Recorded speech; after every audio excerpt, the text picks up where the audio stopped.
if one has faith in Allah and constantly seek refuge in Allah, can that person be hurt by jinns? That may be in a haunted house or by one who is possessed. Also, what if the faithful person in this case, let's say she's a woman, she can't make wudu because she's in her period, how can she protect herself? Well, I already explained that Prophet Muhammad ﷺ was affected by magic. And in terms of maintaining, an environment of remembrance of Allah around one, I would say Muhammad ﷺ was the best to do so. We are likely not able to do it as he did it. So if he did it and yet he was affected, it means that no matter how hard we try, it is still possible for us to be affected. Because the reality is that no matter how hard we try, we cannot be in that state of remembrance of Allah from the time you wake up till the time you go to sleep. So there will be gaps. Through the du'as, through the different instructions the Prophet ﷺ gave us, these are things to help us to maintain that consciousness. Put on your clothes, right side first, left, combing your hair, right, left, put on your shoes, right.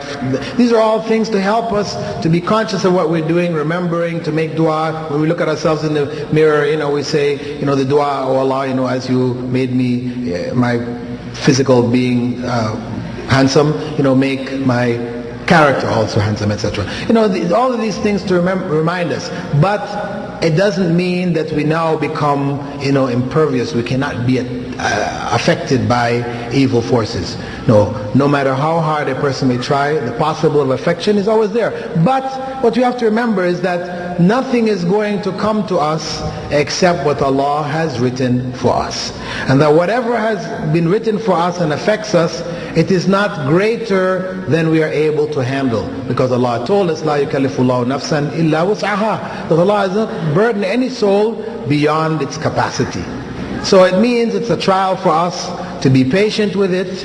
As we are patient, remember Allah, then Allah rewards us for that trial. And that trial becomes a means of purification for us for sins, errors, etc. that we have committed.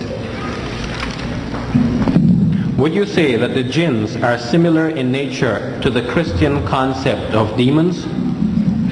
There are similarities, but as I said before, demons for the Christians is represented by fallen angels. That they believe that they're angels that rebelled against Allah's command, and this is what made them into demons. And it's part of their beliefs. Of course, for us, we don't believe that the angels disobey Allah's command. As Allah said in the Quran, وَيَفْعَلُونَ مَا يُؤْمَرُونَ. They do whatever they're commanded to do. They cannot disobey Allah. How can you cure yourself if you don't know who gave you the evil eye?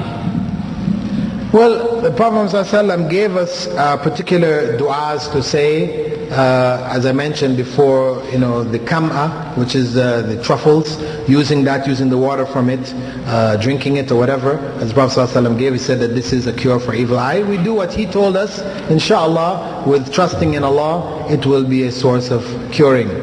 If we happen to know, as I mentioned before, that or seem to connect somebody making some statement or whatever to our illness or our state, then we may seek to use the wudu water that they have utilized and use that for ourselves in ghusl. If we don't know, then we just use the du'as as I mentioned.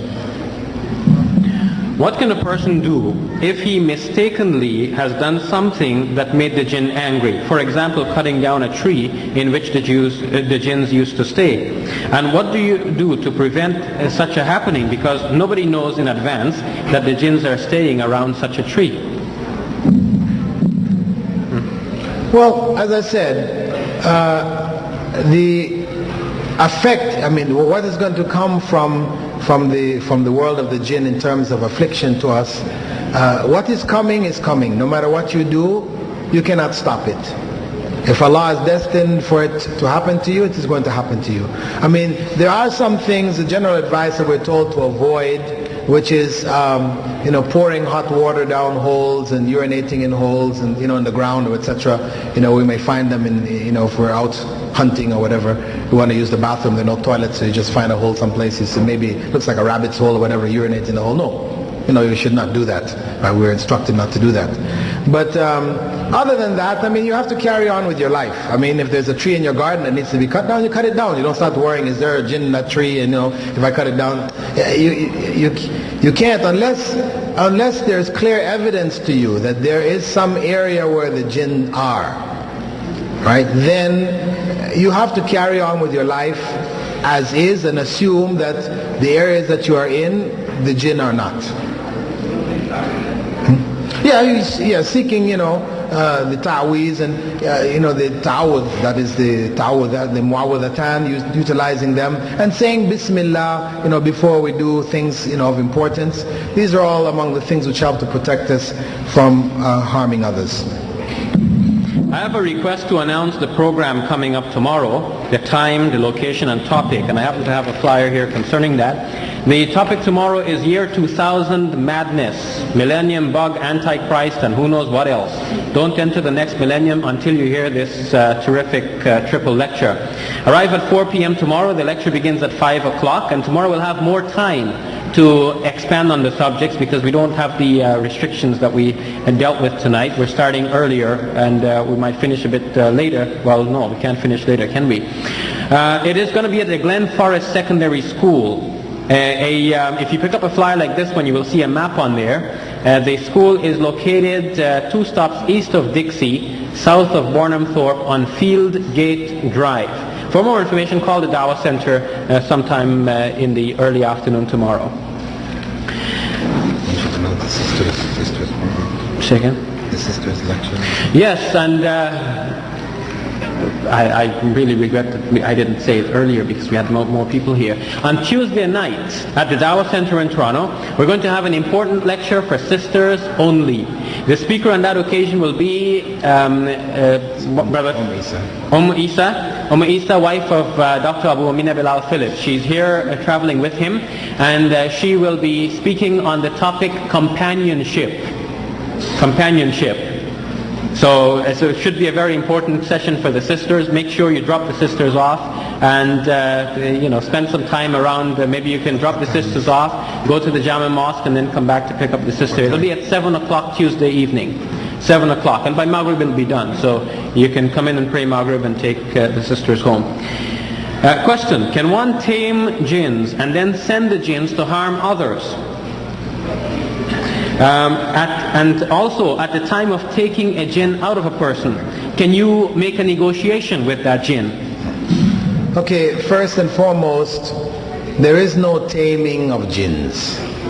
The jinns were submitted to Prophet Sulaiman. This is a miracle which was given to him, and it was given to him alone. None of the other prophets even had that ability.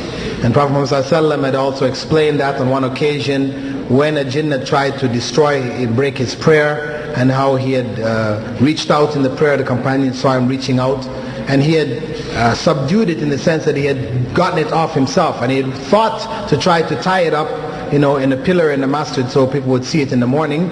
And then he remembered, as he said, the dua of Prophet Sulaiman, that Allah give him a dominion which would not be given to anyone after him, and then he refrained from doing so, because this was only given to Prophet Sulaiman. So there is no taming of the jinn. People who are involved in acts with the jinn, involved in magic and things related to it, do so through sacrilege. Basically, they involve themselves in different sacrilegious acts, and then the jinn will enter into some kind of a contract with them. As long as they do these things, the jinn may do certain things for them. In terms of a jinn coming out of somebody and communicating with that jinn, people have done it, but I warn people that any kind of communication which takes place with the jinn, or a jinn that claims to be possessing a particular individual, we cannot trust them. Prophet ﷺ said, described them, as in the case of where one of the evil jinn had come to Abu Huraira, and he had been caught. Abu Huraira had caught him. He was trying to take something from the zakah, and he offered him Ayatul Kursi. This is mentioned in the book, again, the exorcist tradition, as well as in the book which I translated called Ibn Taymiyyah's essay on the jinn, well-known hadith. Anyway, The Prophet ﷺ described that evil jinn as